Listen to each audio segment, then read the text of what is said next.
what's happening in Cuba is just a shocking example of what we need to avoid at all costs. And I think we also have a responsibility to help the Cuban people. They're unarmed, they're desperate, and they're crying for freedom. And we're in a unique position to help them. Hey, everybody, and welcome back to the show. I've got a fascinating guest to bring to you today to talk about what's going on in Cuba. My friend Giancarlo Sopo, who is a Republican media strategist and a Cuban-American. Giancarlo, thanks so much for coming on. Hey, thanks for having me. So I want to talk about everything that's happening in Cuba. It's a long and complicated, obviously, political struggle that's going on there, but it just flared up again this week. Mm-hmm. For somebody who's just tuning in now and maybe doesn't follow the news every day, could you just walk us through what happened exactly about a week ago, and then how did it play out? Yeah, so I think the best way to start is almost like 62 years ago. So in 1959, Cuba had a communist revolution where they overthrew a previous authoritarian president that it had named Fulgencio Batista, and Fidel Castro came into power and became a dictator despite promising to have free elections and democracy on the island. He reigned Cuba with an iron fist for over 50 years. Then his brother took over. His brother recently resigned, and then Cuba was put in the hands of an apparatchik by the name of Miguel Díaz-Canel, who is a sort of like a technocrat, not a very charismatic leader, has no real pull or respect. And Cuba has had food shortages and all sorts of economic problems now for decades. And then the only thing that one of the few things that the regime has really maintained the people convinced of, even until very recently, was that they had a great healthcare system. The Cuban regime has indoctrinated the people into believing that Cuba has one of the best healthcare systems in the world. But the Cubans are now seeing that healthcare system collapse under the weight of COVID, and they're aware that COVID is out the door in most countries around the world, in particular in our hemisphere. And many Cubans on the island have relatives in the United States, so they could see, look, why are those people getting vaccines? I mean, because the Cubans are told that America has a horrible healthcare system. So they're being told, well, they're seeing rather on Facebook and on social media, hey, my brother in Miami just got his vaccine. I don't have anything. So there's incredible dissatisfaction on that front. And then you have, on top of everything, a brutal totalitarian dictatorship that's been in power for 62 years that oppresses freedom of speech. We have these debates in this country about what you can or cannot post on social media. This is like that, a factor of 10. There's no right to organize freely, to protest. Dissidents are fired from their jobs. The state is the largest employer in the country. The military runs the entire tourist economy. Tourism is to Cuba what oil is to the Middle East. And the military owns the entire tourism industry through a series of conglomerates and shadow corporations. So the generals on the island are very wealthy. They're living large, while your average Cuban lives horribly. And people are just fed up with that. They're fed up with human rights abuses, with the lack of freedoms. And we saw an explosion on Sunday where thousands of people came out to the streets all across the country. So from Havana all the way to Santiago, which is on the easternmost tip of the island, to protest the regime, to demand that the regime resign or leave or whatever, because people are fed up. They don't want communism anymore. They want to live in freedom. They want to join the ranks of free nations around the world, and that's exactly what they deserve. Yeah, and so they broke out in these massive protests that caught international news. But then there became a little bit of a debate or a dispute over exactly what the protests were really about. And so you had some in the media and some government officials in the Biden administration at first saying that the people were protesting COVID or vaccines or something. But in reality, I mean, they were protesting a lack of freedom and the shortages caused by socialism, right? Like, we shouldn't mince words about it. What are the root causes here? Absolutely. All of the above. You could say that maybe COVID was the straw that broke the camel's back, but that camel was carrying a lot of straws. People were fed up, and the only little like piece of like faith that people still had in their government, like I said, was, and it's been declining. Let me be clear. But the only thing that people were still, like at least we have free healthcare, right? That was the one thing that Cubans would tell you when you would speak to them on the island, and they're now seeing that healthcare system just collapse before their eyes. COVID cases were skyrocketing in Cuba. It's an island the size of Indiana, right? So if they're having like 6,000 cases a day, that's an insane amount for an island with 11 million people. And there's no oxygen on the island. Even before the pandemic, Cubans would see how they would have to bring supplies when they would go to the hospital. Imagine having to show up at the hospital with like a mattress and like a pillow or whatever, so you could be like if you had to stay the night. That happens regularly in Cuba. People were making those kinds of sacrifices already. Seeing their doctors have to rewash the latex gloves that they would wear with other patients. This is just absolute filth and disgust. And people have just had enough. They say like, we're tired of this. We deserve a much better quality of life. We're tired of socialism. We're tired of communism. We want to live in freedom. And they sent a very clear and powerful message. When the thousands of Cubans were marching on the streets of Havana and across the country, you don't hear them chanting against the embargo. You don't hear them chanting for socialism or against COVID. They were saying libertad, which means freedom. And they were chanting that at the top of their voices. And then they were also chanting abajo la dictadura, down with the dictatorship. So we need to be very clear about what the Cuban people want, and we should be listening to them. Well, but something disturbing has broken out now in response to these protests, because you've been doing amazing work on this. I'll have the link to Giancarlo's Twitter in the description. Do follow him to keep an eye on what's going on. But you've been tweeting out videos and clips and stories showing, there was one woman who was on live television and the authorities came and showed up to drag her away, yeah. Right? So in response to these protests, tell us about the crackdown that's emerging from the regime in response. Yeah, so what the Cuban government has done is they've identified, there are many, Cubans are very, let me back up a little bit. Cubans are very entrepreneurial, culturally charismatic, I'd say almost naturally. It's just part of the culture. We're lively, we're fun people. And so you have a lot of young Cubans who have TikTok accounts, who have YouTube accounts, who are social media influencers. I'm not saying they're making money off of this, but like they talk about entertainment. Yeah, like they talk about entertainment and sports, and they have all these accounts.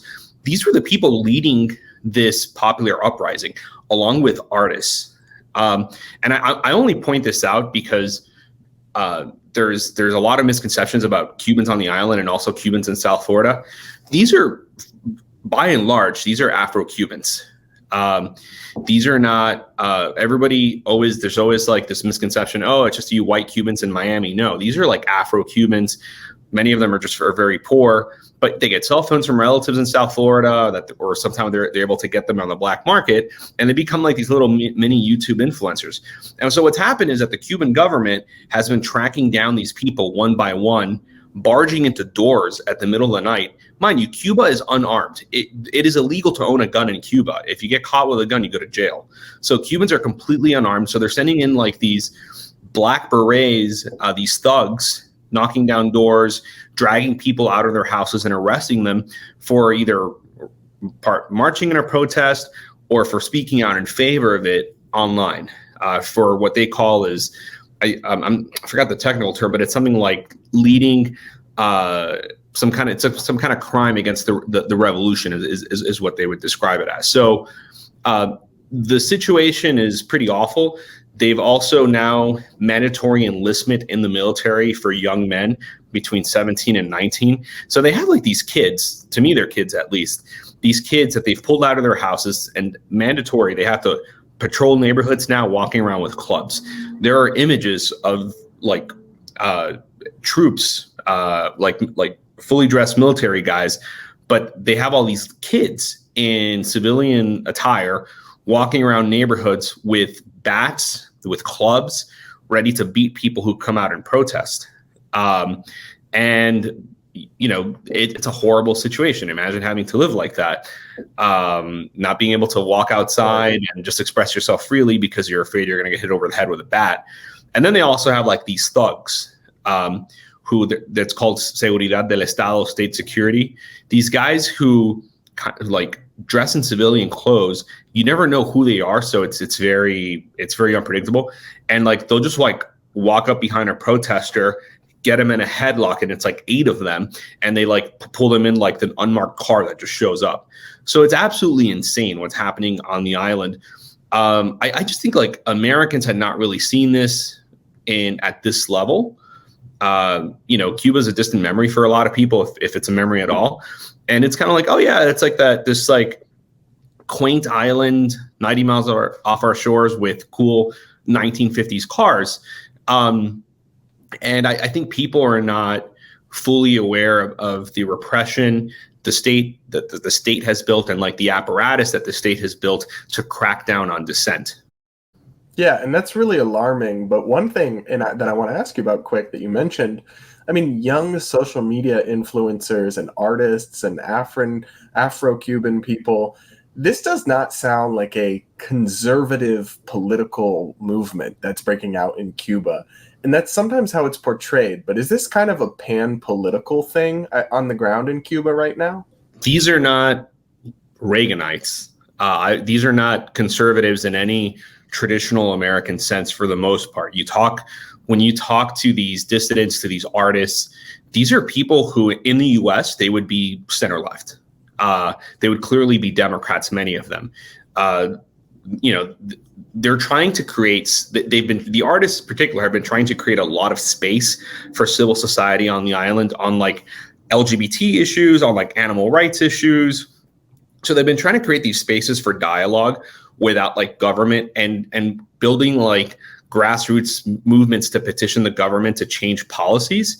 And many of those movements have been focused on, like I said, on like racial issues, LGBT issues, animal rights issues. And so these aren't like your traditional conservatives. Some might be, I'm not saying that these people are all Democrats, but these are like ideologically diverse groups of people. Cuba does not really have a native libertarian tradition in any recognizable sense to Americans. And it stopped being a Spanish colony in the late 19th century. And then after that, Cuba has had a series of authoritarian governments, some US-backed, US-imposed like temporary leaders also. There was a lot of US intervention in Cuba, particularly for like the first 3 or 4 decades, in part also just because Cubans couldn't get their internal affairs in order. So Cuba has like this very long and complicated history, but these aren't like, I just want to be clear, these are not political actors in Cuba. These are artists. These are kids on social media who want free speech, who want freedom of expression, who want to be able to, if a family member passes away, be able to buy them a coffin. People are being buried in mass graves in Cuba. That's like another crazy thing that's happening. So like these are things that are going on, and it's only 90 miles from our shores. I mean, for people who are like, I don't know, like in DC, it's much closer than like DC to New York. This is very close to us, and it's an entirely different world. And I think like good people can disagree on what should be the U.S. policy toward Cuba. That's a very interesting debate. But I don't think now is the time to have a debate. What we need to do is figure out how can we help the Cuban people. So stated U.S. policy is to get rid of the Castro regime. We have codified into U.S. law. We have a regime change policy toward Cuba, right? So we need to figure out how we can make that more effective and actually make it a reality. Yeah, and I want to get into that in a few minutes. But just on the question of this not in Cuba not being a political or partisan or ideological movement, but just being an uprising of the people who believe in freedom and not authoritarianism in the most basic of senses. Yeah. Can we just walk us through how this fight for freedom in Cuba, we'd call it, right, is being perceived in the U.S.? Because I'll just tell you what I've seen. And you're much more closely attuned to this, but what I've seen is basically Republicans and conservative media immediately champion the cause of the Cuban people, call for freedom, say this is a failed socialist state. And then I've seen some Democrats, I'm thinking of like Bob Menendez, the senator, put out very supportive statements of the Cuban people. Mhm. Some Biden officials put out very like milquetoast or off-topic statements, but then they eventually have put out some things. They just He eventually found the right way, yeah. Yeah, they finally, now it's Thursday, condemned communism explicitly, and this happened on Sunday. But so they are getting there, to give them a little bit of credit. But it seems like on the left of center, when you think of people like Bernie Sanders, who did put out a tweet saying like the freedom of speech repression is bad, but is there, on the left, I mean, how is this being responded to? Is there not something of a soft spot, it seems, for them not wanting to be too critical of a leftist government? I think there's some of that, right? So, because you have to go back and think that Fidel Castro and his like literacy campaigns or whatever, which are really Marxist indoctrination programs, and Cuba's healthcare system have been like an organizing point for much of the American left now for decades. Michael Moore did a documentary on this, right? Yeah, so like Cuba's supposed accomplishments, air quotes, have been praised by American leftists for a long time. I mean, for Christ's sakes, I mean, Joe Biden nearly picked a vice president last year who is explicitly pro-Castro, who eulogized Fidel Castro on the night that he passed away, who in the her name is slipping. Karen Bass? Karen Bass, yeah. So Karen Bass enlisted in these Marxist brigades in Cuba to go. She went down to Cuba in like I think it was like the late 60s and the 70s in these things called the Venceremos brigades, which are like the We Will Overcome brigades, to spread Marxism in the United States. So these people have, first off, a couple of things, right? So like one of the great things that I think Michael Knowles points out in his latest book is that we have a society where it's very clear to us what are these extreme points on the right, but we just kind of tolerate on the left. You can't be too far left and get kicked off campus for like as a professor or whatever, right? You have kids marching around with hammer and sickle flags. Nobody takes photos of them. It's not stigmatized in the same way, right? So a lot of this like admiration for Fidel Castro and the regime has been allowed to just fester. And it hasn't been like properly addressed. Some Democrats are very clear on this issue. I think Senator Bob Menendez, whom I disagree with on many domestic policy issues, he's absolutely right that the Castro regime is a band of like murderous thugs. And he has no sympathy for communism. So we need to be, I think it's important that we be fair with our Democratic friends.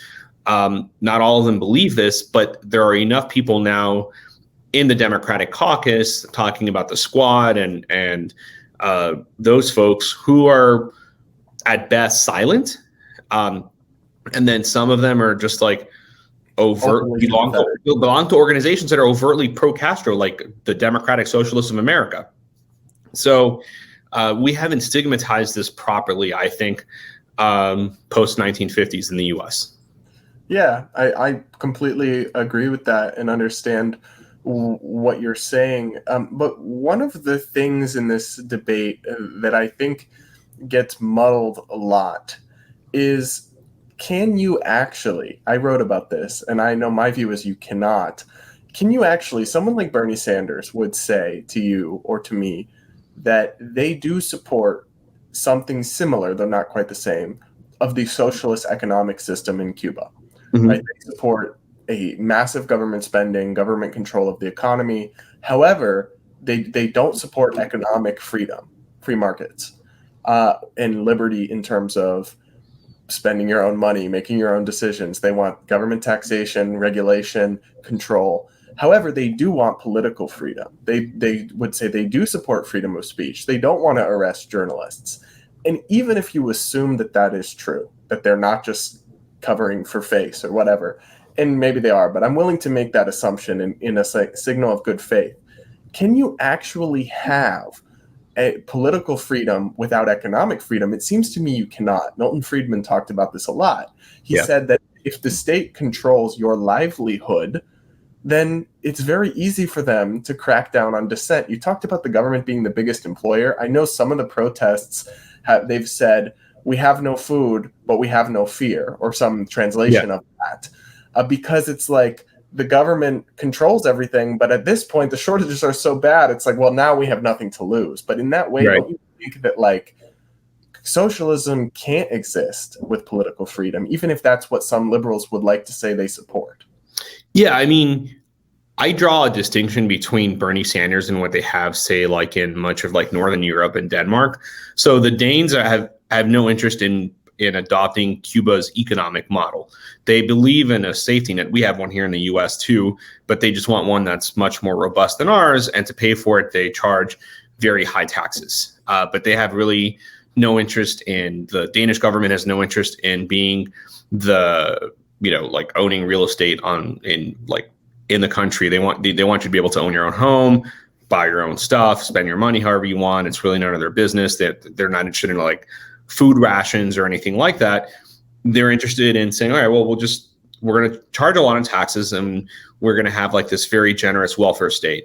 That is different in my view than what Bernie Sanders, AOC, and these people are proposing, which is in the US case, if you nationalize, it's the Green New Deal. It's also nationalizing about 1/6 of the economy if you have to nationalize the healthcare system, or maybe more.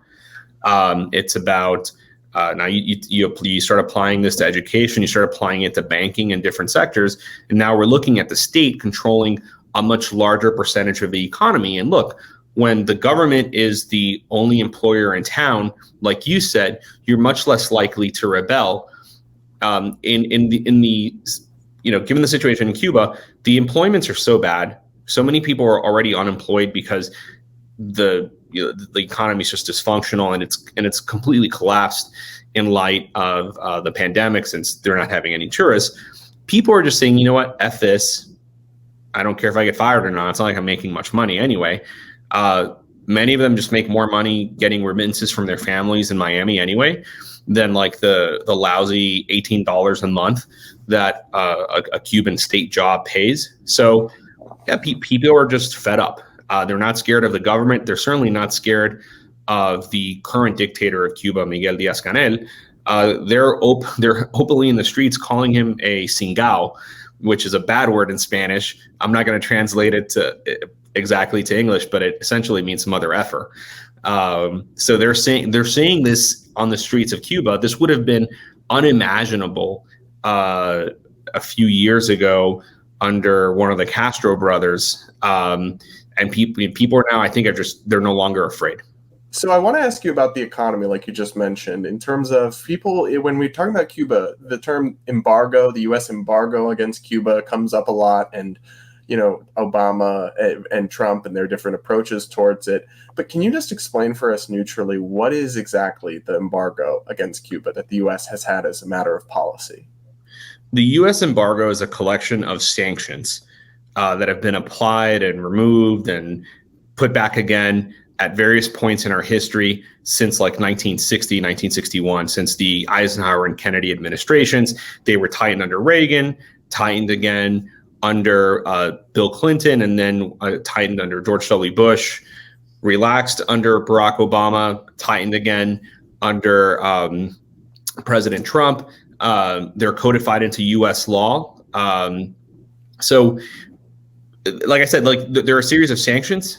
Some of them target specific regime officials. Like, you cannot send a remittance to a member of the Communist Party in Cuba. You cannot send remittances to generals or their families. They're on these blacklists. They also limit the ability of U.S. companies to do business in Cuba. Limit the ability of U.S. companies to say do business. Cuba is a state-run economy, right? So if Marriott's going to open a hotel in Havana, it has to enter a joint venture partnership with the Cuban government. And when I say the Cuban government, I really mean the Cuban military, which is the entity that controls the tourism industry. So the U.S.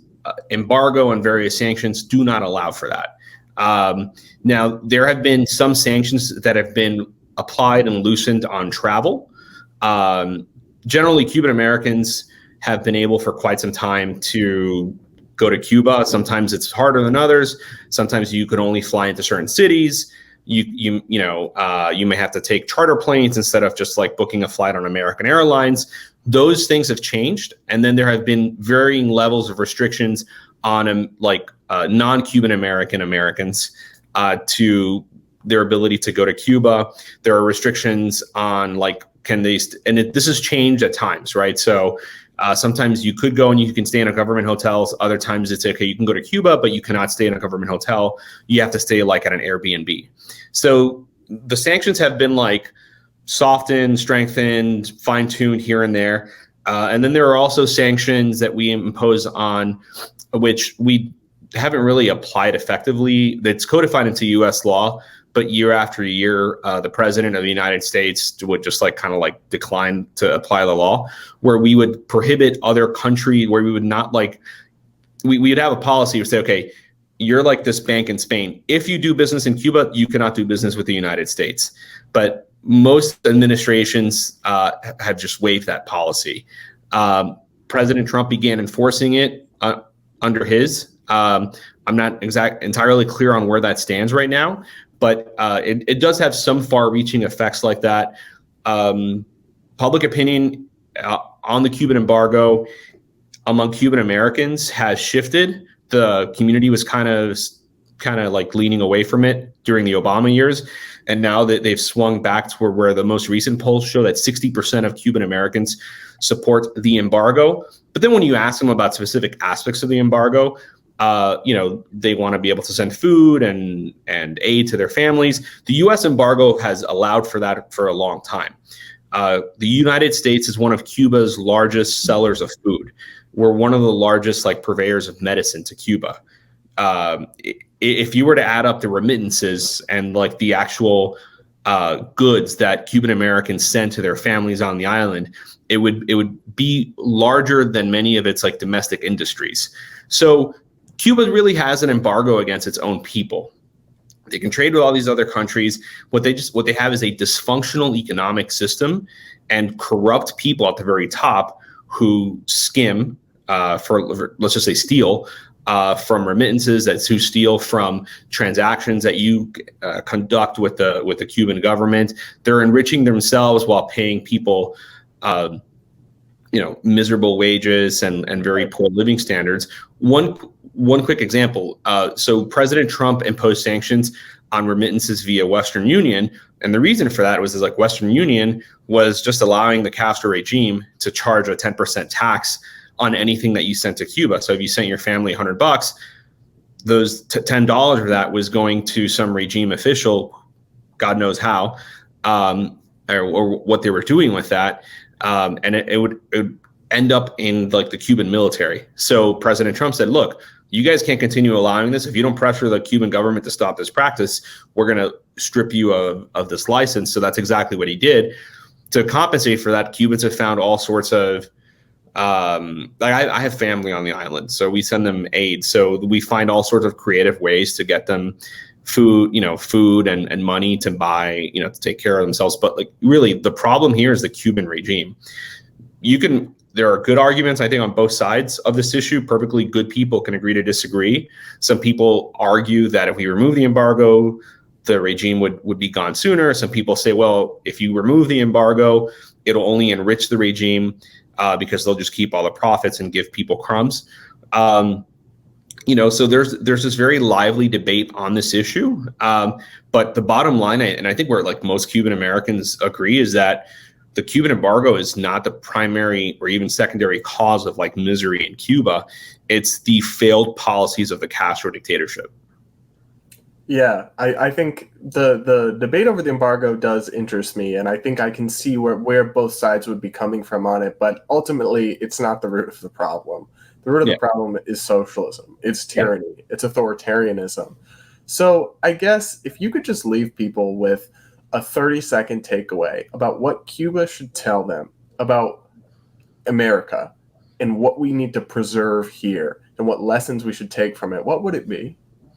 Yeah, I think if you want to see people who really love this country, who are incredibly patriotic, who have American flags, they may live in a small, in a little beat up house, but they have a big American flag on it. I invite everyone to visit my community, South Florida.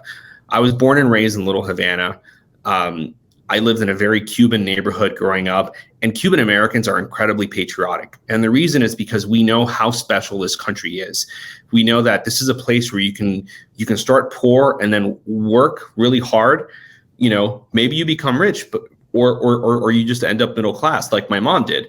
But your kids will live a better future, and you give your family hope and opportunity.